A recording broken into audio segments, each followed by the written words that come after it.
Early puberty म्हणजे असं लोकांना वाटतंय की हा काळाचा झालेला बदल आहे.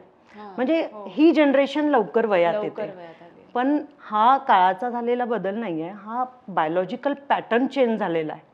आता बायोलॉजिकल पॅटर्न चेंज होण्यामागे पण बरेच अशी कारणं आहेत. बरोबर. आता बघ ना, पॅकेट फूड, जंक फूड वगैरे आपण जे खातो त्याच्यामध्ये शुगर कंटेंट किती मोठ्या प्रमाणात असतात. होय.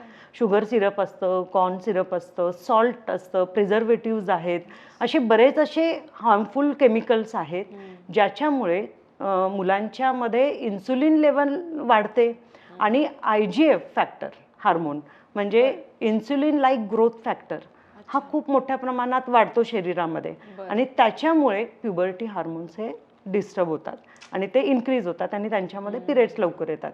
त्या व्यतिरिक्त आता जसं आपण बोललो की दूध, अंडी, चिकन वगैरे त्यांना पण ग्रोथ हार्मोन्सचे इंजेक्टेबल दिलेले असतात जे त्याच्यामधून आपल्याला ते आपल्या शरीरामध्ये येतात. ॲक्टिव्हिटी खूप कमी झालेली आहे ना मुलांची. आता ॲक्टिव्हिटी कमी झाल्यामुळे काय आहे की थोडंसं म्हणजे ॲक्टिव्हिटी जर मुलांची असेल, फिजिकल ॲक्टिव्हिटी, तर त्यांनी त्यांचे हार्मोन स्टेबल होतात, मेटाबॉलिझम स्टेबल होतं. पण जर ॲक्टिव्हिटीच नसेल तर ग्रोथ हार्मोन परत त्याच्यामध्ये डिस्टर्ब होतो आणि अशामध्ये प्युबर्टी हार्मोन जे आहे तो लवकर ॲक्टिव्हेट होतो.